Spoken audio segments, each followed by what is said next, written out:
Buonasera e ben ritrovati con l'informazione flash di New Sicilia. Vediamo insieme i titoli più rilevanti del pomeriggio. Si è tenuto a Sala d'Ercole il giuramento del nuovo assessore regionale all'energia e ai servizi di pubblica utilità. Francesco Colianni è entrato così ufficialmente nel pieno delle sue funzioni, prendendo il posto dell'ex assessore Roberto Di Mauro, che aveva rassegnato le proprie dimissioni.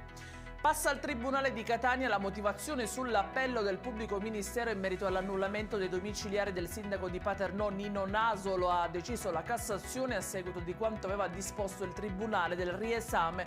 Il primo cittadino è indagato per voto di scambio politico-mafioso.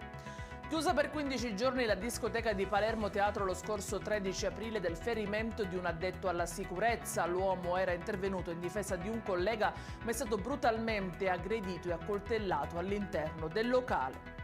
E rimaniamo a Palermo, dove nelle scorse ore è stato trovato un cavallo morto nei pressi di una discarica abusiva. Indagini sono in corso da parte degli agenti per capire se dietro vi sia una corsa clandestina. Al vaglio le immagini delle telecamere della zona. E in chiusura il meteo, domani come oggi previsti cieli nuvolosi a tratti soleggiati e con probabili precipitazioni. Le temperature tenderanno ad aumentare.